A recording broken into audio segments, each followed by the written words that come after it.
La plaza que se encuentra en la parte de enfrente, donde está el caballito, ese es esa es la plaza. Me pusieron así para que y justamente en la parte de enfrente se encuentra el Palacio de Minería. El Palacio de Minería está diseñado por Manuel Ponza, que es un español que vino, y principalmente el arte que tiene el Palacio de Minería es neoclásico. Es la razón por la que le pusieron el nombre a esta plaza. El Palacio de Minería, anteriormente en 1690, era un hospital. Va a ser un hospital hasta aproximadamente en 1954. De hecho, se dice, dato curioso, que Maximiliano de Habsburgo, cuando lo mataron, aquí se quedó su cadáver 3 días y ya se encuentra la leyenda que se necesitó para el vino a ver y todo eso. Pero eso nada más se queda como leyenda. Ahora sí, aún así que cuando pasa a ser hospital, en 1902 es cuando en Porfirio Díaz empieza la reconstrucción, pues ahora sí que casi la mayoría de los edificios, y empieza a reconstruir este edificio. El arquitecto que va a diseñar todo esto va a ser Silvio Contri, aquí está la placa, arquitecto Silvio Contri. Él es italiano, pero va a vivir su mayor parte de vida en París, porque se casó con una francesa. Cuando Porfirio Díaz lo llama para que haga la construcción de aquí, se viene para acá. Y realmente ahí empezó la construcción en 1904, pero realmente la idea empezó en 1902.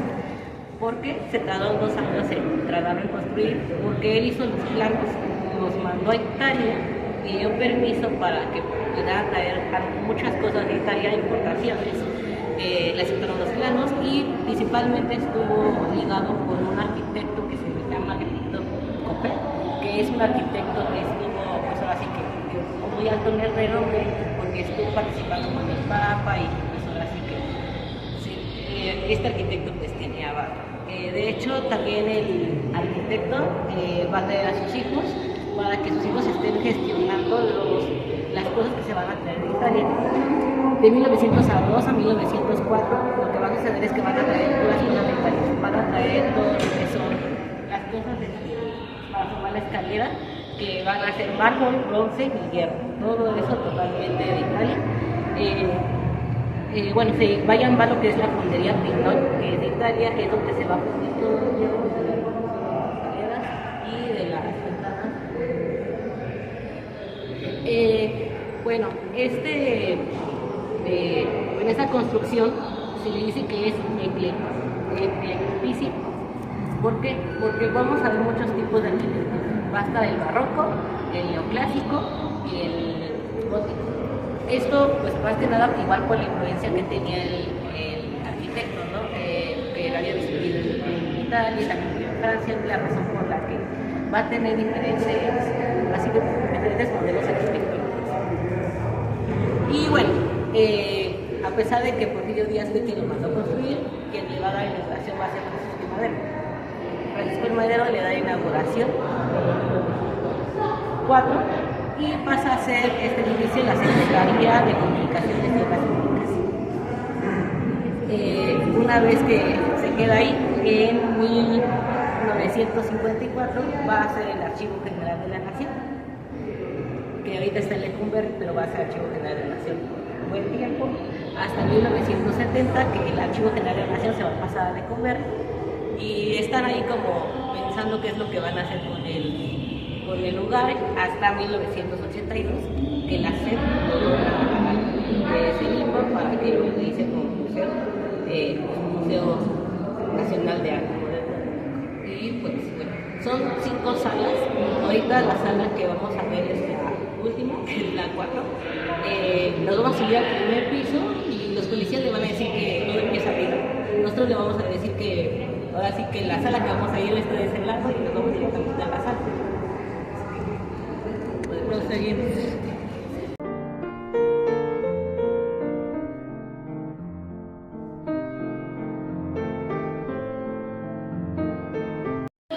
De la Escuela de la Pintura Mexicana. Como sabemos, posterior a la Revolución Mexicana, entra Álvaro Obregón y con él llega Vasconcelos como secretario de Educación Pública. Él hace un intento intento de una nación que todavía venía fragmentada de la Revolución Mexicana, de otras luchas civiles, él quería hacer un intento como de reunificarla de una manera más, dándole una identidad nacional al pueblo. Entonces él implementa ciertas políticas educativas en un intento de que el pueblo se una más a su identidad nacional mexicana, y entre ellas se encuentra el muralismo mexicano. Él crea una triada, que así se le conoce, triada mexicana, donde incluye a Diego Rivera, José Clemente Orozco y David Alfaro Siqueiros, en un intento de que ellos creen arte en zonas públicas o en zonas donde la gente pasa de manera más común, como por ejemplo podemos encontrar algunos de estos ejemplos en lo que son en la Secretaría de Educación Pública. Hay unos murales que se encuentran ahí que pertenecen a esta época donde Vasconcelos intenta como implementar que la gente conozca más de su cultura, que conozca más de su identidad nacional y que tengan como que una idea de que pertenecen, ¿no? O sea, que ya no es solamente fracciones del pueblo o de diferentes lugares, sino ya se forme un Estado-nación, ya no sean fragmentados como en la Revolución, que había fracciones, ya se forma una sola nación, y ellos creen una identidad nacional. Para que ellos a su vez puedan continuar con la parte de darle un orgullo, una identidad mexicana a nuestro país. Entonces, para comenzar con esta parte, nuestro compañero Jota nos va a presentar a su autor, que le corresponde. ¿Me siguen de este lado, por favor? Fue un pintor mexicano perteneciente al movimiento muralista. Nacido en 1883, estudia en la Escuela Nacional de Bellas Artes y pronto inicia su carrera como caricaturista en revistas y periódicos, principalmente aquellos opositores al porfirismo. Desde su inicio en la pintura, Orozco emplea técnicas simbolistas y decadentistas para representar su constante crítica al sistema vigente. Posteriormente, entre 1928 y 1934, se muda a Estados Unidos, donde también dejó testimonio de su obra mural. A su regreso a México en 1934, pinta en importantes sedes, como pueden ser el Palacio de Bellas Artes, el Templo de Jesús del Nazareno y el Hospicio Cabañas, residente en Guadalajara. El Museo Nacional de Arte resguarda una buena porción de su obra de caballete, destinada principalmente al último periodo de su vida, esto es aproximadamente entre 1945 y 1949. Entre ellas podemos encontrar escenas reflexivas y críticas sobre la conquista militar y espiritual española, así como las problemáticas sociales sumadas a imágenes de explícita violencia desde la estética del expresionismo que siempre lo caracterizó. Vamos a observar un poco esta obra de caballete de José Clemente Orozco. Gracias. Entonces, esta es una sala dedicada al pintor José Clemente Orozco. José Clemente Orozco formó parte de la generación de muralistas mexicanos, pero también hizo mucha obra en cuadro, ¿no? Ahora, José Clemente Orozco tuvo mucha influencia del expresionismo. Esto es, podemos notar que sus obras tienen pinceladas muy firmes, muy notorias, que tienen la intención de retratar las emociones mayormente negativas de su obra. En su obra y en esta misma idea de construcción de una identidad nacional, José Clemente Orozco recupera mucho la idea de la dignidad de los pueblos indígenas y lo hace a través de las obras aquí presentes. Vamos a empezar hablando de Las Indias. Las Indias es una obra realizada en 1947, una de sus últimas obras. Orozco muere en el 49 y lo que busca es retratar la dignidad de los pueblos indígenas, específicamente de las mujeres de los pueblos indígenas, que como podemos ver se mantienen firmes frente a sus muertos, ¿no? Nunca se confirmó, pero se especula que se refería específicamente específicamente al periodo de la invasión española, de la colonización y del maltrato que estos pueblos sufrieron. De un lado, los muertos, del otro, las mujeres que fueron convertidas en esclavas, en servidumbre y que fueron víctimas de mucha violencia. En general, la obra de Orozco retrata eso, retrata escenarios violentos, retrata escenarios que hacen mucha alusión a las invasiones, a las guerras y al sufrimiento de las personas, no solo de los pueblos indígenas, también de las personas. Muy bien, entonces esta sería su obra de Las Indias. Si pasamos de este lado, tenemos una de sus obras más fuertes, que es El Desmembrado o El Cadáver. La había realizado en 1947. La técnica es piroxenina sobre madera comprimida, mismo caso con las indias. Y lo mismo, recupera esa visión violenta de las guerras. Estamos hablando de 1947. Aquí Orozco se enfocaba mucho en retratar la brutalidad y la deshumanización de las personas en la guerra. Específicamente, él se refería al periodo revolucionario, pero se asume que también tuvo influencia de lo que él sabía de las guerras mundiales que acababan de pasar y que acababan de ser eventos históricos masivos sobre muerte, sobre identificación y sobre la brutalidad que puede alcanzar la humanidad dentro de su ambición. En este caso, es uno de los pocos casos donde Orozco utiliza colores más vibrantes dentro de su obra. Él normalmente trabajaba con tonos muy grises, pero aquí justamente buscando dar esa impresión muy de la corriente del expresionismo, violenta, sangrienta.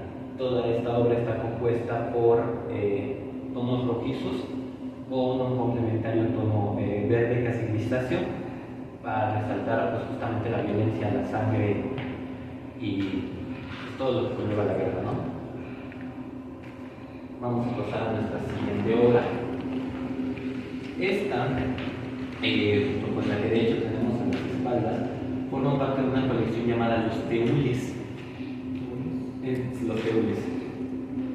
En esta colección de Los Teules está muy enfocado Orozco en retratar justamente a los pueblos indígenas una vez más, y ahora sí de manera confirmada, el periodo de la colonización o de la invasión española. Muy bien. Esta obra llamada Cabeza Flechada, que fue hecha en 1947 también, una vez más, de sus últimas obras, pues efectivamente es bastante descriptiva en su título, ¿no? Lo que tenemos presente es una cabeza llena de flechas de un indígena.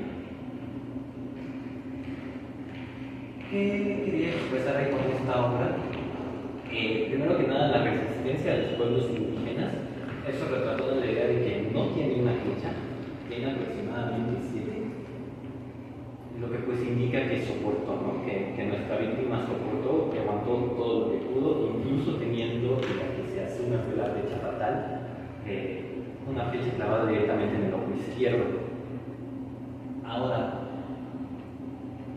contrario a lo que normalmente se enseña en las escuelas, que habla mucho de los cortes anatómicos de un cuadro, la recomendación hubiera sido hacer el corte sobre los hombros y de ahí hacia arriba. Sin embargo, Orozco ignora completamente esta idea y retrata únicamente el rostro. De hecho, ni siquiera, gracias a la barba, ni siquiera le alcanzamos a ver el cuello a nuestra víctima, a nuestro protagonista. Esto con la idea de rescatar esa deshumanización con la que fueron tratados los pueblos indígenas. Lo mismo, en el corte tenemos un corte angular que también nos habla como de esta impresión de inestabilidad, de caída, incluso en este caso, de la víctima. ¿Ante qué? Ante la invasión de los colonos españoles. ¿Preguntas hasta aquí? ¿No? ¿Alguna? Muy bien. Entonces vamos a abordar nuestra última obra sobre Orozco, la que tenemos en la sección de arriba, conocida como La Gran Meretriz. Esta fue un poco anterior a las anteriores, para la redundancia. Esta fue realizada en 1942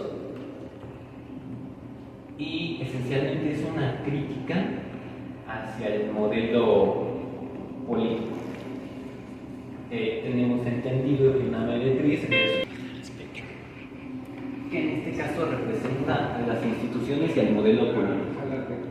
Esta gran meretriz, que también, por cierto, es obesa, lo que nos representa en este caso la glotonería o ese nivel insaciable de riqueza que buscaban los entonces modelos políticos, que pues, recordemos, venimos del porfiriato, venimos también de Huerta, más recientemente venimos del maximato y de todo el periodo de Calles, que fue lo que le dio a la política es el origen de ese nivel de desconfianza sobre la política que se conserva hasta hoy en día. Esa es la gran meretriz, es la política, es la corrupción insaciable, es la que siempre está buscando más. Y en este caso está montada sobre una bestia. No hay mucha descripción de eso, es una bestia, no es como nada con verdadera forma, lo único que podemos distinguir pues, son las cuatro patas y cierta orientación cabeza, colas. Esta bestia representa ese dinero, esa vanidad, aquello que mueve a la política, a la gran meretriz, y que sostiene una copa dorada, una enorme copa dorada de hecho, que es aquella de la que bebe esta corrupción, esta política, es donde resguarda todo aquello que roba. Esta es esencialmente la obra de Orozco. La obra de Orozco fue sumamente crítica de la historia de México, de la manera en la que esa historia se ha desarrollado, que es a través de un solo canal, que es la violencia, ya sea una violencia colonizadora, como lo vemos en las obras de Las Indias y de La Cabeza Fechada, o una violencia más en forma de la guerra, representada por El Desmembrado, o incluso una violencia institucional, que es lo que nos representa la gran meretriz. ¿Existen dudas hasta este punto? Muy bien, pues eso sería todo por mi parte. Esa es una visión muy general de la obra de Orozco, que pues recibe muchas influencias tanto de pintores extranjeros como de pintores nacionales y específicamente de los muralistas. Para añadir un poco más acerca de la vida de Orozco, pues fue un mexicano, nacido en una familia acomodada, vivió parte de su juventud en México, se muda hacia los años 30 hacia Estados Unidos, ahí termina su formación y regresa sobre el año 39 y realiza todas estas obras, ya con una visión crítica y más amplia sobre lo que era la política y sobre todo sobre lo que era la guerra. Podemos encontrar obras de Orozco aquí, podemos encontrarlas en el Palacio de Bellas Artes, también tiene obras en el Templo de Jesús Nazareno, que también se encuentra de hecho aquí en el centro histórico, y esencialmente es lo que vamos a encontrar en sus obras.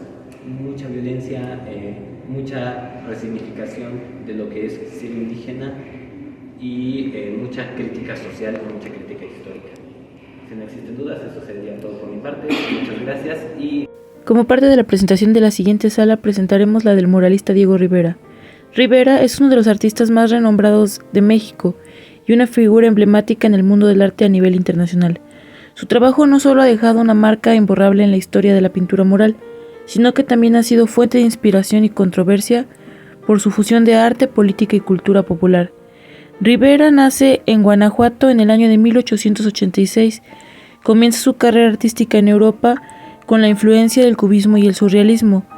Sin embargo, fue hasta su regreso a México donde encontró su verdadera voz artística, recreando obras monumentales que reflejaban la historia y la política de su país. En este video exploraremos la vida y arte de Rivera. Descubriremos cómo sus obras continuaron resonando en el mundo contemporáneo y siguen siendo parte de la cultura mexicana popular hasta la fecha. Actividad, vamos a presentar presentarles las obras de Diego Rivera. Como sabemos, Rivera nace en 1886 en Guanajuato y posteriormente en 1906 se traslada a Europa en un intento de encontrar su propio estilo artístico, si así lo queremos llamar, y él se empapa de ondas artísticas como lo son el impresionismo, el modernismo y una parte del cubismo. Cuando él regresa a México, Vasconcelos lo incluye en esta parte de la política educativa, donde implementan toda esta parte de la identidad nacional, y sí, era exaltar nuestras raíces indígenas. Por ende, esta primera obra que vamos a ver, que se llama La Vendedora de Pinole, es una de las mejores muestras de esto. Esta obra fue hecha en 1824, y si podemos notar, la mujer que se encuentra en la obra tiene rasgos indígenas. Aparte, todos sabemos de qué está hecho el pinole. ¿Alguien me puede decir de qué está hecho el pinole? Maíz quemado.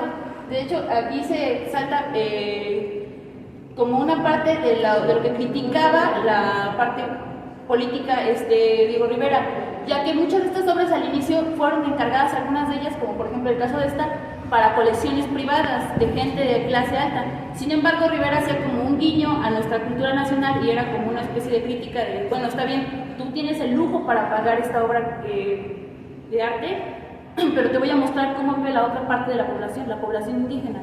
Así es como ellos viven, ellos es a lo que se dedican, a vender en las calles, a tener este tipo de relación de pobreza y de desigualdad que había en nuestro país. Entonces, recordemos que, ¿en qué año termina la revolución? 1917. 1917. Y posteriormente, en 1921, es cuando entra Álvaro Obregón. Entonces, cuando empieza este plan, en 1924, es de las primeras obras de Rivera, donde él intenta mostrar parte de nuestra identidad nacional, nuestros rasgos indígenas, que no todos venimos de rasgos españoles, también tenemos otros tipos de rasgos, y que esta también es nuestra población, no solamente la población de clase alta. ¿Ok? ¿Hasta aquí alguna duda? No. Okay. Posteriormente, chicos, vamos a ir con esta obra de acá, que se llama El río Juchitán. El río Juchitán es una obra dividida en 4 paneles. De hecho, podemos ver que cada panel recrea una historia.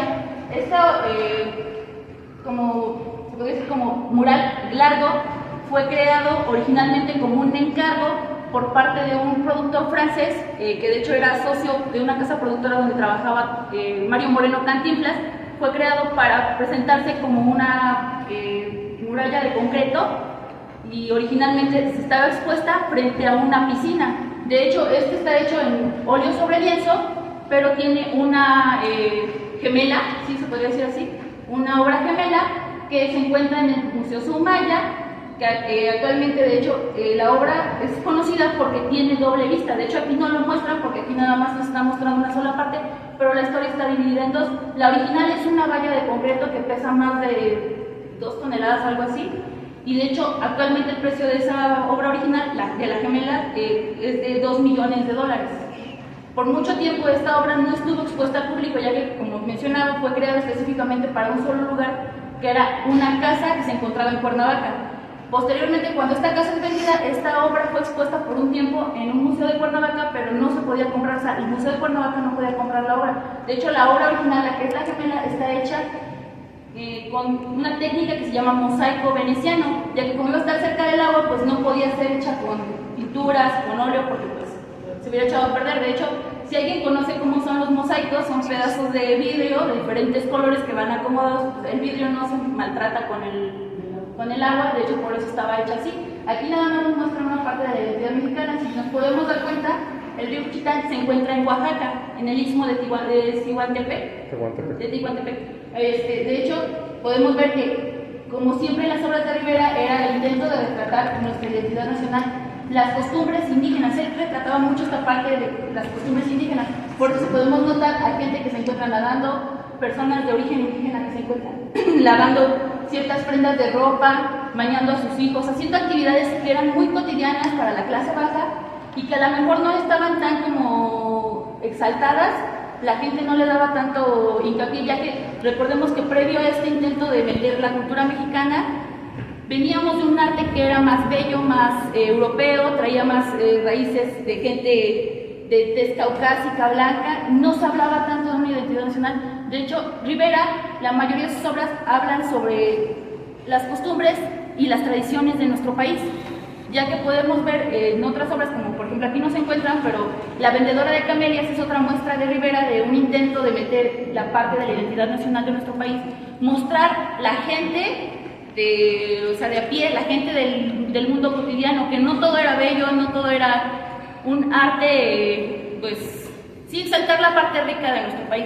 No, él también exaltaba la parte de esto es lo cotidiano, esto es lo que se vive en la clase baja, esto es lo que vemos el día a día, y no solamente la parte de las personas que tenían dinero, tenían posición social o educación. De hecho, recordemos que, como les había mencionado antes, Vasconcelos intentaba que la gente se sintiera identificada con su nación, demostrándole que ellos podían estar en cualquier obra de arte, o sea, que ellos también pertenecían al arte, que no nada más era ver mujeres bonitas o ángeles o cierta arte eclesiástico, no solamente de eso, no solamente de eso era el arte, también era esto. De hecho, esta obra, como mencionaba, la parte de atrás, en la original hay otra, como otro mural, como un anverso que cuenta una historia. De hecho, estos paneles cuentan una historia, la parte de atrás tiene como la continuación de esta historia. Lamentablemente, pues aquí no lo podemos observar, pero si alguien tiene la curiosidad, está en el Museo Soumaya, y pues podemos ver la otra parte como la continuación de esta historia que intentó retratar Rivera en esta obra que era el Río Juchitán. Esta obra tardó de 1953 a 1955, o sea, tardó aproximadamente 3 años en terminarla, la original, y esta ya nada más es una réplica que realizó, que por un tiempo se encontró expuesta en un hotel de la Ciudad de México. Posteriormente fue traída aquí, y la original pues fue comprada para la colección del Soumaya, y es la que podemos observar allá, que es la que les mencionaba. Ya para finalizar, chicos, nos vamos de este lado, por favor. El Carlitos Slim. Terminar con esta obra, que también es del mismo año que la de aquel lado, de la vendedora de pinole. Esta se llama La Molindera. Si podemos ver aquí, ¿me podría decir qué actividad está realizando la persona en la obra? Está haciendo tortillas, ¿qué otra cosa? Moliendo el petate. Moliendo en el metate. Recordemos que estas son actividades o tradiciones costumbristas indígenas. Esta era como otra parte de lo que Rivera mostraba. De hecho, Rivera es conocido porque la mayoría de sus obras retratan mujeres. Sin embargo, también había otras, como la que podemos observar ya, que también retrata a hombres. Por ejemplo, ahí en la del Río Juchitán se mencionaba, si vieron, había un hombre intentando ayudar a un niño a cruzar. Esto era como un intento de mostrar que los hombres trabajaban con los niños y ellos era como que parte de su cultura, que desde pequeños los hombres se dedicaban a la parte de la pesca, de toda esta parte, y las mujeres eran más como de actividades del hogar, como es el caso de esta obra, donde podemos observar que sí, están realizando tortillas de manera más cotidiana, si ustedes lo quieren ver, y de hecho podemos, ¿me puede decir más o menos cuál es la expresión de la mujer? De cansancio, si ustedes quieren, a lo mejor hasta de tristeza, porque pues era como tenían que trabajarlo. Si era un cansancio, era más pesado. Recordemos que antes el producir tortillas era un elemento donde tenías que ir por el maíz, tenías que molerlo, llevaba todo un proceso que de hecho las mujeres tenían que estar desde muy temprano para poder presentar unas tortillas, llevarlas al campo a donde trabajaban los hombres. Entonces estos eran como que los intentos de Rivera de mostrar como su crítica política al intento de incluirnos, nuestros rasgos indígenas, pero también demostrar que no todo era bello. O sea, bueno, ¿hasta aquí alguien tiene alguna duda? ¿Alguna pregunta que quiera hacer? ¿No? Pero es hermoso, Jessie, observar esa actividad, ¿no? No quiere decir que no lo disfrutaron. No lo disfrutaron. No quiere decir que no lo disfrutaron. Yo en la imagen yo no veo cansancio, y ahí sería que puedo deducir, ¿no? Pero yo no me da muchos elementos como para poder afirmar que está cansada. Okay. Yo creo que es como una parte de reconocimiento también a cierta labor, que muchas veces se observaban unas manos y unos pies de otra persona, ya que esa era como su muestra de que las mujeres también tenían que trabajar, las mujeres también cargaban, o sea, con ciertas actividades que no nada más eran las del hogar y que no siempre estaban tan... En la sala que yo voy a presentar, voy a hablar de David Alfaro Siqueiros. Este nació el 29 de diciembre de 1896 en Chihuahua y murió el 4 de enero de 1974 en Cuernavaca, Morelos. Comenzó sus estudios de pintura en 1908, mientras acudía de manera intermitente a la Academia de San Carlos, institución a la que se integró de manera regular en 1911. En 1913 ingresó a la Escuela de Pintura al aire libre de Santa Rita y 5 años después viajó a Europa, donde conoció a Diego Rivera.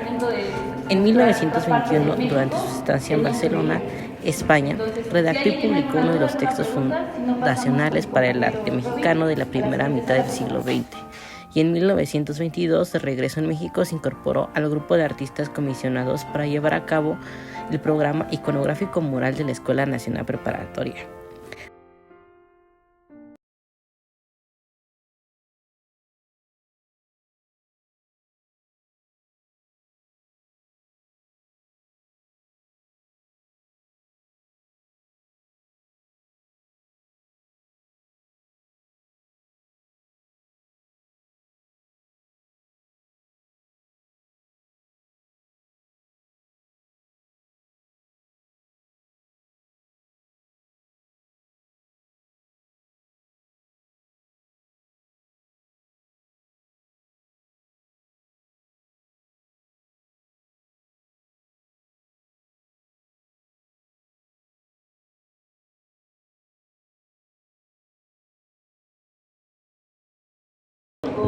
Lo que son las obras de David Juárez Siqueiros.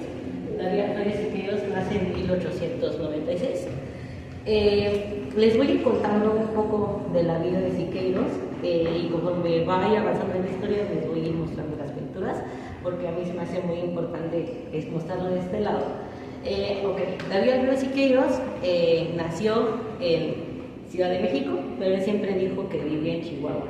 Él había dicho que había nacido en Chihuahua, pero realmente su acta de nacimiento dice que nació en la Ciudad de México. Vivió en Chihuahua lo que es inicios de su infancia, y cuando su mamá murió se fue a Guanajuato a estudiar lo que es la secundaria allá, y después regresa a la Ciudad de México, donde cuando tiene 18 años se estudia en la Escuela Nacional Preparatoria.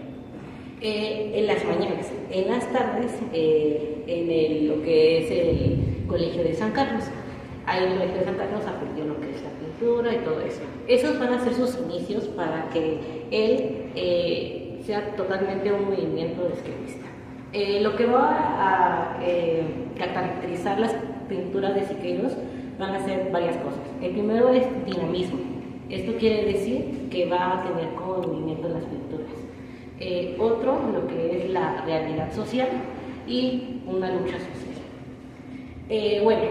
Como los dije, él estudiaba en la tarde lo que es en el Colegio de San Carlos. Este va a ser su inicio para que él empiece sus revueltas, porque lo van a sacar, lo van a apresar demasiadas veces. ¿Por qué? Porque no le gustaba cómo daban las clases ahí. Decían que las clases eran muy metódicas y que los tenían en el salón todos estudiando, y que realmente no daba una formación padre, porque pues prácticamente era una escuela de arte, y él decía que no sentía libertad. Por lo que empieza a luchar para que ese método de enseñanza se cambie. Lo va a lograr, pero ya no se va a lograr por lo mismo que lo logró. Ya como lo mismo que lo logró fue como de, ya vamos a trabajar al aire libre, como dices, pero pues ya no te vas a graduar porque cambiaste todo el método de enseñanza. Entonces ya no se graduó. Ahí en lo que es en la lucha social conoce a su maestro, que es el doctor Pat. Bueno, es ahora sí que es su seudónimo. Él tiene unas pinturas un poquito más atrás, y él lo va a ayudar a convencer para que se meta al Partido Constitucionalista para apoyar a Carranza. Y bueno, él la apoya para que quiten a Victoriano Huerta, va a luchar ahí, va a hacer sus revueltas con Zapata, con Villa y todo eso. Y pues ya una vez que Carranza está, pues ahora sí que en el poder, en 1919 se va a ir a París, ahí nomás. Y ahí en París conoce a su queridísimo amigo Diego Rivera y sabe las cosas, empieza a saber cosas que es el cubismo y todo eso. En 1922 regresa a México, que es justamente en la época del estado de Vasconcelos, Él, bueno, dato curioso, es un libro que ahorita les voy a explicar más o menos de su libro, decía que él tenía que pintar los cuadros, pero tenía que tener una pistola, ¿no? Porque a diferencia de lo que son los Whitney o Rivera, él pintaba mucho por sus cruzas sociales.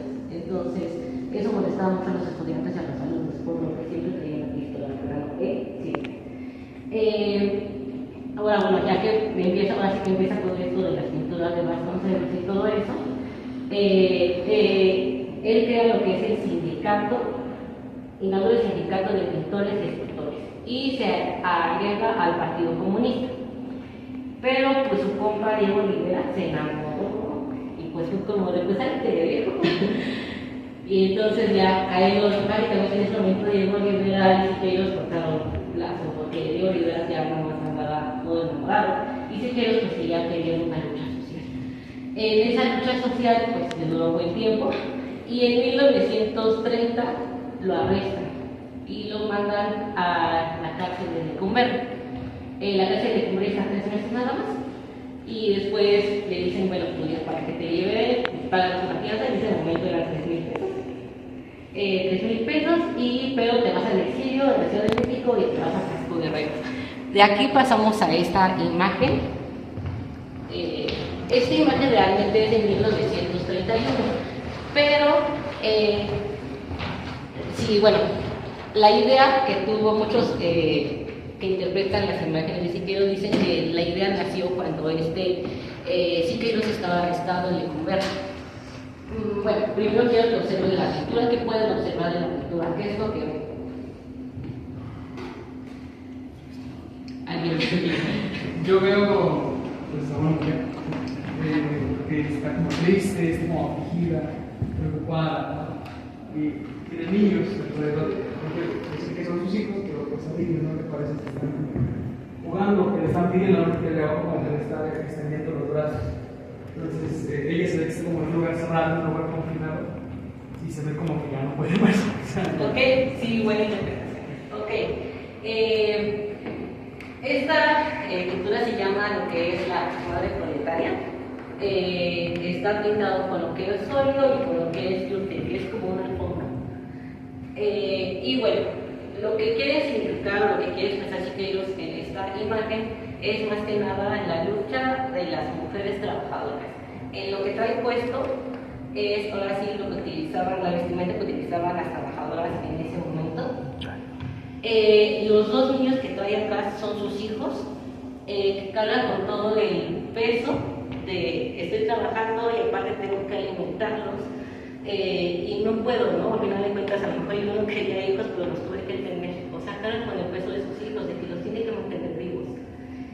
En la parte de abajo es un niño muerto, porque prácticamente murió, porque en esa época era muy común que los hijos murieran por desnutrición, por malas condiciones. Y lo que ella está combinada, eso pues exacto, los artistas lo interpretan como que cuando Siqueiros estaba encarcelado, pues sintió ese encierro, pero también dice que la mujer trabajadora pues nunca va a poder salir de ahí, siempre va a estar en esa realidad. Entonces es la razón por la que está confinada, o sea, nunca va a poder ver más allá, o sea, al final de cuentas siempre tiene que estar cargando con el peso de sus hijos, trabajando, y prácticamente, así que esa es la que lo quiere interpretar Siqueiros en esta imagen. Como les dije, esta pintura se hace en 1931, pero muchos dicen que cuando Siqueiros estuvo encerrado en la prisión, pues imaginó eso y lo pensó, pero hasta 1931 que lo plasmó. Bueno, sigo contando la historia de Siqueiros. Se va a Taxco Guerrero, y ahí en Taxco Guerrero no se mete en nada político, en nada. Entonces, eso fue el plan con Maña para que pudieran exponer sus obras. Manda algunas cartas a Ciudad de México para que le dieran permiso de poder exponer sus obras. De aquí pasamos a la está muy pequeño, pero pueden pasar a verla, apreciarla. Desde ahí no, pero verdad, las grandes sí las podemos ver. Bueno, esta obra igual va a ser de 1933, pero esta obra realmente se hizo en 1931, igual que la obra de allá. Bueno, como les estaba explicando, Siqueiros convenció para que pudieran exponer su arte y lo exponen en la Ciudad de México. Pero fue plan con maña, porque va a la Ciudad de México, el primer día expone sus obras, muchos salieron inconformes porque pues mezcló esa imagen que está allá y otras cosas, y muchos salieron enojados porque prácticamente estamos mostrando el realismo de México en ese momento. Pero al siguiente día se va con el Partido Comunista y empieza a hacerle cosas rebeldes. Entonces en ese momento es como de o te arrestamos o te hacemos. Y él como de no. Entonces esta obra se pierde. En 1961 cuando se exponen dos cosas. Primero es esta,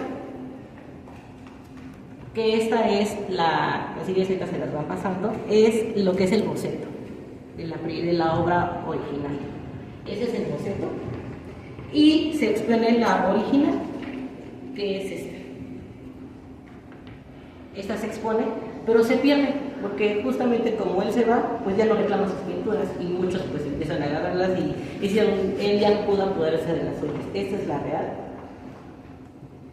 Y bueno, lo que muestra esa imagen, lo que es la cajuela real, te muestra a un minero que está muerto. Pero bueno, antes les tengo que explicar algo. Cuando Siqueiros llega a Casco Guerrero, conoce a un ruso que es cineasta. Y ese ruso le va a enseñar a mostrar en sus pinturas como una película. Como que puede él expresar con su arte una película y él puede hacer que se mueva y todo eso. Entonces, en la imagen original que es la que está pasando, el minero está muerto, totalmente. Aparecen tres personas. Una le está viendo el rostro, preocupado, pues ahora sí, porque las malas condiciones de la mina, pues murió, y otros le están quitando las rocas que tiene encima. Si pueden apreciar la imagen que que les estoy pasando, las rocas tienen la misma forma que tiene la cara.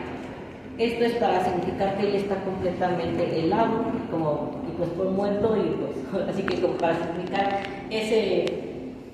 esa visión.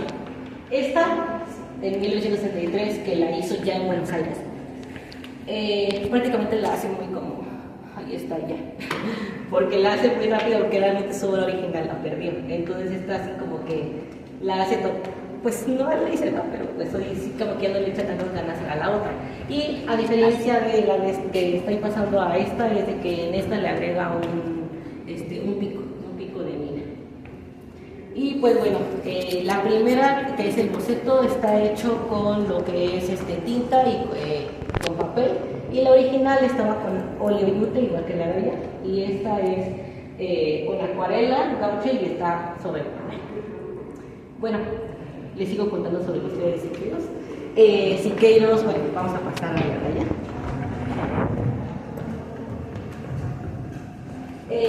Bueno, Siqueiros, ya que es exiliado, se va a Uruguay, a Buenos Aires, a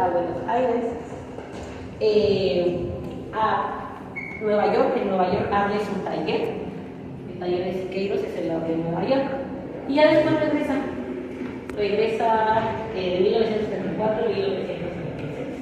Pero después se va a volver, porque en 1936 se va como a la Guerra Civil Española. La Guerra Civil Española, pues ahora sí que va como voluntario, pelea con lo que son los republicanos, y se le toma una foto. Esa es la foto.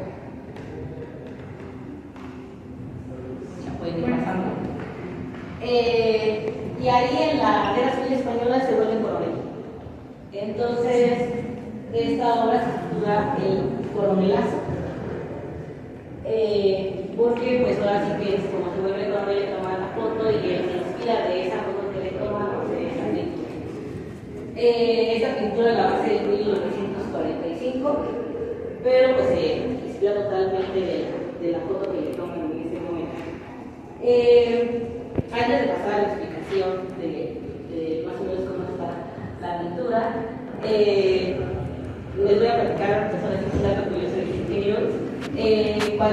Pero en 1939 se va a estar en París, pero va a haber una persona que vamos a refugiar, aquí vamos a refugiar, a Trotsky. Ajá. Y pues él le agarra, yo siento que le agarra mucho recuerdo, porque pues su amigo que era Diego Rivera, cómo puede ayudar y convencer a Carranza para que venga aquí. Entonces él decía que no tenía que explicar, yo se tenía que ir. Y desde 1941 en París planea el ataque a Trotsky. Y nada más, él está pues en París, y nada más viene a atacar a Trotsky y se va, porque no lo logramos. Está a punto, no lo logran y ya después meses atrás lo matan, pero él no lo logra. Y hay una persona que lo va a, obviamente se va al exilio, lo vuelve, porque pues, obviamente estaba, ideó una forma de lograr a Trotsky, ¿no? Entonces, es que no, la predicción era que era Cárdenas. pero no Cárdenas, ok, entonces, eso va, y va a haber una persona que lo va a refugiar en Chile, es un poeta, se llama. Es un poeta, también amigo de Diego Rivera. Pero fíjense, ahora el menudo también era amigo de Diego Rivera. Entonces, como de ahí vente para acá, se refugio, pero a la vez pues yo también supe que Diego Rivera estoy ahí, también soy amigo de Trotsky, pero pues bueno, entre compas se refugio. Y pues ya está en Chile se pasa a Cuba y ya después regresa a Cristo, algo que tenemos que saber de la lectura de Diego Rivera es que él empieza a buscar como experimentar con las formas en las que va a pintar, con los artefactos. Mi nombre es Gabriel Peralta y les voy a hablar de José María Velasco y Gómez Solís, un pintor mexicano nacido en Temascalco, Estado de México, el 6 de julio de 1840 y que falleció el 26 de agosto de 1912 en la Ciudad de México. José María Velasco es considerado como el máximo representante del paisajismo realista de México durante el siglo XIX y que se le reconoce con el seudónimo de El Arquitecto del Aire, gracias a que hizo de la fotografía mexicana el motivo de sus pinturas y que tiempo después fueron utilizadas como símbolo de identidad nacional a finales del mismo siglo. Elaboraba sus pinturas gracias a que escalaba las montañas para tener una perspectiva diferente de lo que él deseaba. José María Velasco realizó pinturas al óleo sobre tela, pinturas en miniatura y litografías, dejando un acervo cultural de casi 300 pinturas elaboradas por el autor.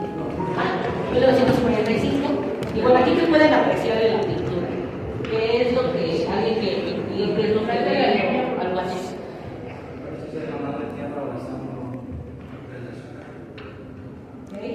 Yo siento que está cargando algo, ¿no? Porque está, bueno, como la forma de los brazos y supongo que esta cosa de ahorita puede ser como la posición por un bebé en esta parte. O sea, este es un brazo, este es lo que está cargando, ¿no? O es su hombro. Y viendo los brazos cruzando, parece como manchas de florero. Exacto. Okay. Esta pintura ahora sí que se va a ver inspirado, porque en 1945 se encontró una mina de petróleo en el norte que se llama la mina Misión. Y pues él, a raíz de eso, que va a suceder ese año, se va a inspirar a hacer esta obra, que es una mujer que está feliz abrazando su patrimonio, que es el petróleo. Está feliz porque ahora sí que con eso va a tener ganancias y va a poder tener un avance económico. En la parte de abajo, esta parte de aquí, representa lo que es el agua y los minerales, donde se encontraron lo que son las cosas fuertes. Ahora sí que justamente esta iba a ser, esta imagen iba a ser un mural, pero ya no se logró hacer. Realmente en la parte era más grande y en la parte de atrás había otras personas, porque iba a tener que hacer un mural, pero pues si lo vienen siguiendo desde que va a ser, nunca va a acabar sus murales y no se los va a terminar, pero siempre va a estar como porque siempre está peleando, siempre lo está persiguiendo, lo van a volver a arrestar. Entonces esta iba a ser un mural, pero pusieron, lo terminó, y en la parte de más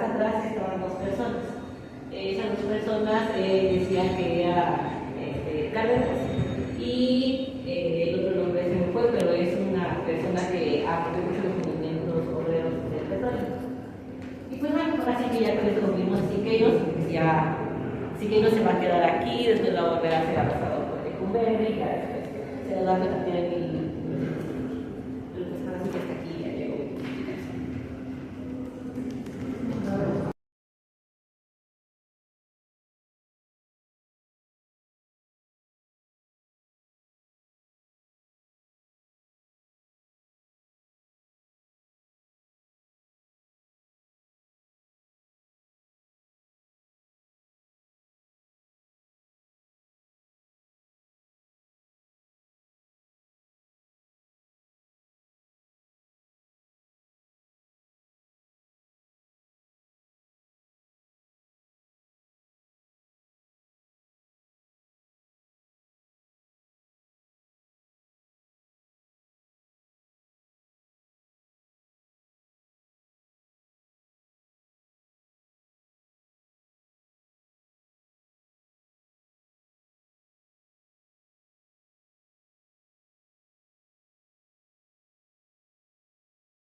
Bueno, bienvenidos a esta sala. Esta sala es, mayoritariamente es obras de la vida de José María Velasco y Gómez Obregón, ¿sí? Fue un pintor mexicano del siglo XIX.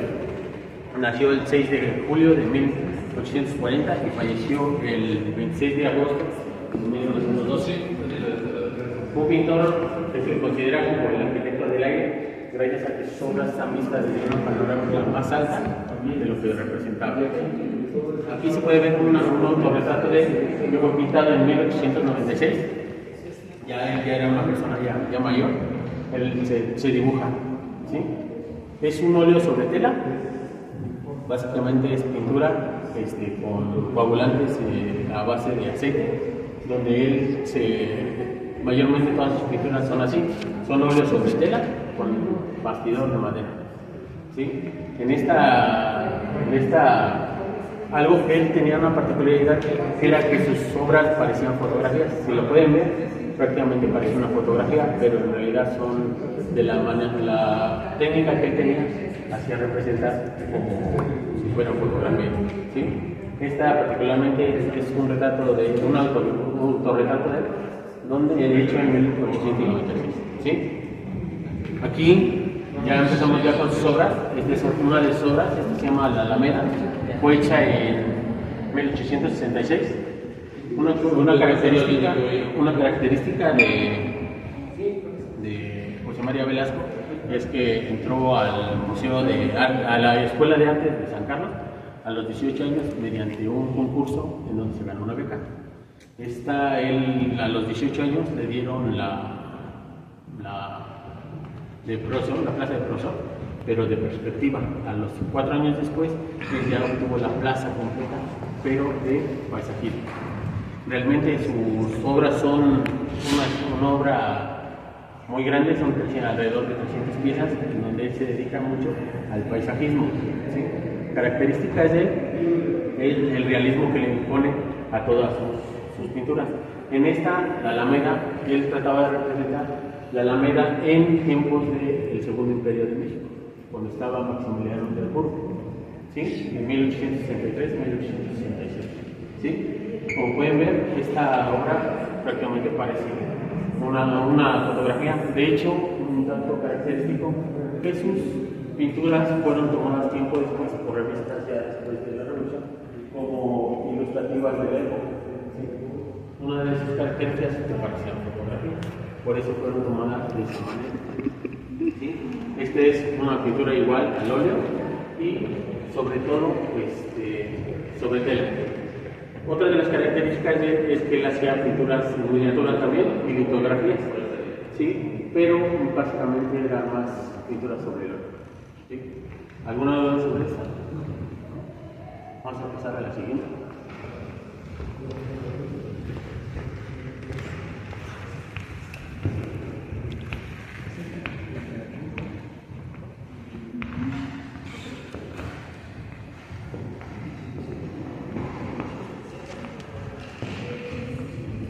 ¿Es esta?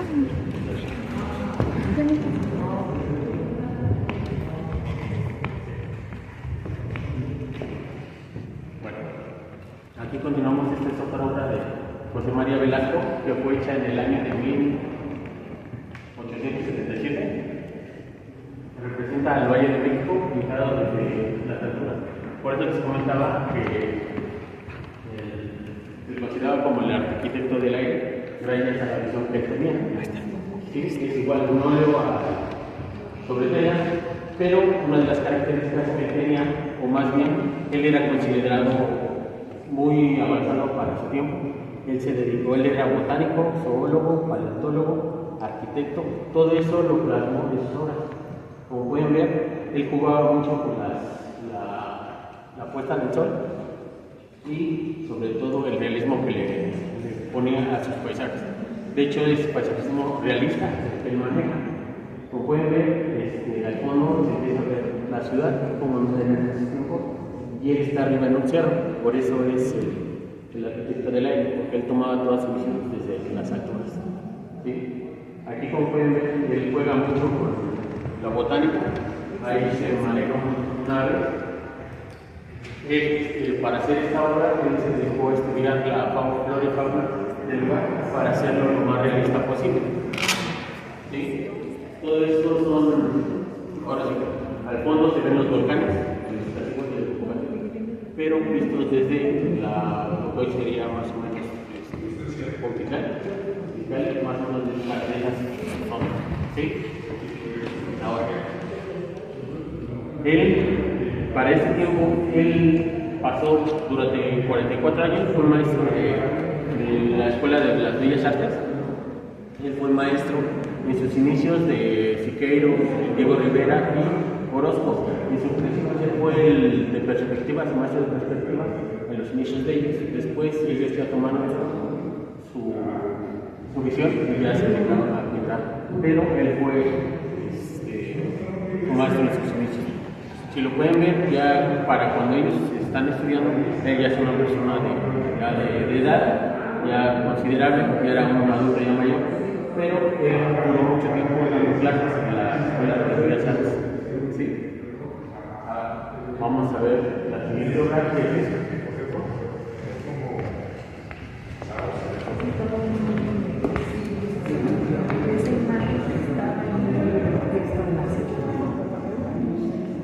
esta pintura se llama Cañada de Metlac. Está hecha en 1897. Si pueden darse cuenta, aquí igual al fondo está el volcán Chiltepec o Pico de Orizaba. Igual es una visión desde muy hacia abajo. Y aquí ya se puede ver el río. Y esta visión ya que se manejaba, como ya se acercaba más al cambio de siglo, ya manejaba la visión de los cambios sociales. Aquí sí está, lo que trató de representar fue la llegada del tren del puerto de Veracruz a la Ciudad de México. Ese es lo que trató de representar. Igual la botánica, la fauna, todo es nativa del lugar, pero viendo la tuvo que estudiar para poder dibujarlo. Son características que él manejaba muy arraigadas en él. De hecho, él es el primero que las utiliza. Por eso se consideraba alguien muy avanzado para su tiempo. De hecho, todas las pinturas que se marcan en esta sala son muy representativas de él. Él representa, por ejemplo, el patio del convento de Uñeja, que está allá también. Son paisajes que él maneja. Sinceramente, él no dibuja. Él fue muy distinto a los artistas contemporáneos que tenían, que estaban en su época. Ellos se dedicaban más al arte sacro, y él se dedicó más a paisajes. De hecho, sus pinturas fueron tomadas como para representar el nacionalismo de México o representar a México ante el mundo, tener una visión muy diferente a la que tenían en ese momento. Si lo ven o recuerdan más o menos, en la actualidad siguen viviendo de una forma muy distinta pintan a México. No creen que haya tanta vegetación o que lo pintan más bien árido. Él lo representaba en sus pinturas como una forma muy viviente. Por eso él se caracterizó mucho por eso. Todas sus pinturas están están basadas en el realismo. ¿Sí? Es lo que él trató de representar. De hecho, hay muchas pinturas que Porfirio Díaz las acumuló. Como les comenté hace rato, son más de 300 pinturas, es una colección muy grande, pero aquí está una de las más representativas. De las más representativas es la Alameda, la Cañada de Metrac, el Valle de México, y sobre todo hay una aquí de un maestro que fue maestro de él, un genio holandés. De hecho, esa pintura también es... Vamos a ella, no la apreciaba de aquí.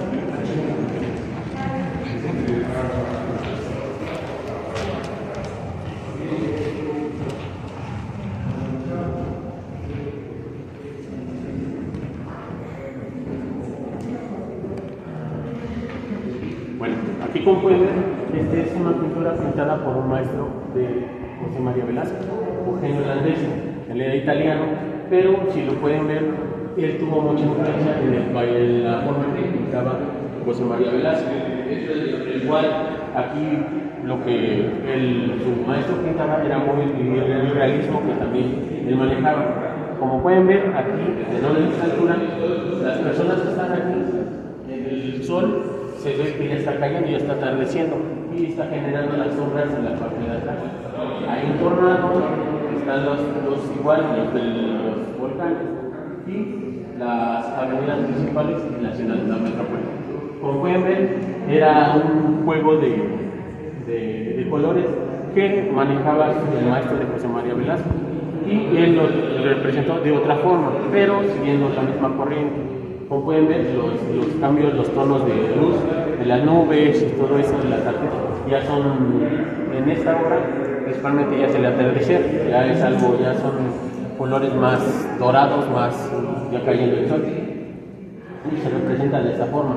Como pueden ver, también hay parte de, aquí hay una pirámide en donde él la representa de esa forma. Esta es una pintura de su maestro José María Velasco, Eugenio Holandés, que fue pintada entre 1876, 79 más o menos, y fue el maestro de José María Velasco. Como pueden ver, muchas de las pinturas de José María Velasco son totalmente paisajismo, tenía miniaturas, litografías. Las litografías son más como pintura en piedra calcárea, la tallaban con un lápiz o con un carbón y plasmaban, era como calcar, en lo que es en la actualidad es como calcar. Todas estas pinturas son muy representativas de él, él representaba la visión, por eso se le considera el arquitecto del aire, porque si ven una característica, todas se ven desde una altura más mayor, alta, no es casi, no, él no pintaba a ras de piso, salvo las obras que están que eran bajo periodo, como la del patio del monasterio de Dominico o las haciendas, ¿sí? Todas esta corriente que él manejó se le considera como paisajismo realista, ¿sí? Toda esta obra que él dejó, mucho tiempo se dedicó a representar el nacionalismo de México y sobre todo a interpretar que los demás países interpretaron una forma distinta de ver a México. ¿Alguna duda?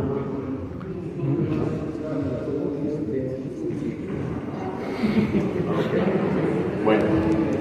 Bueno, pues por nuestra parte sería todo. Esta fue nuestra presentación en el Museo Nacional de Arte. Si no tienen más preguntas, aquí concluiremos nuestra visita y nuestra presentación.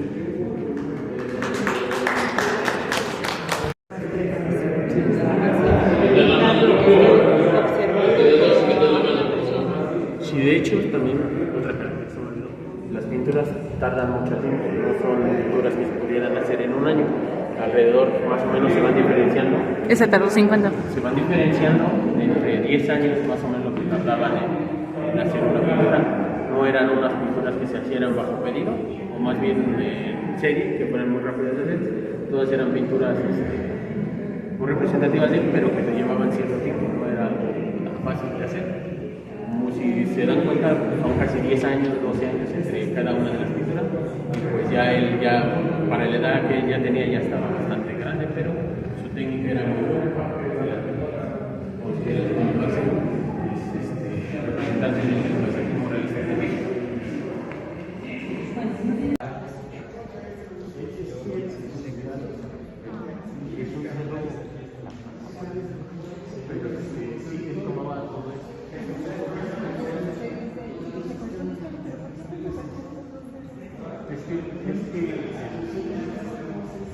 La cuenca es la cuenca de Puebla y los cerros que se tomaban trataban de tomar desde lo más alto, por eso de hecho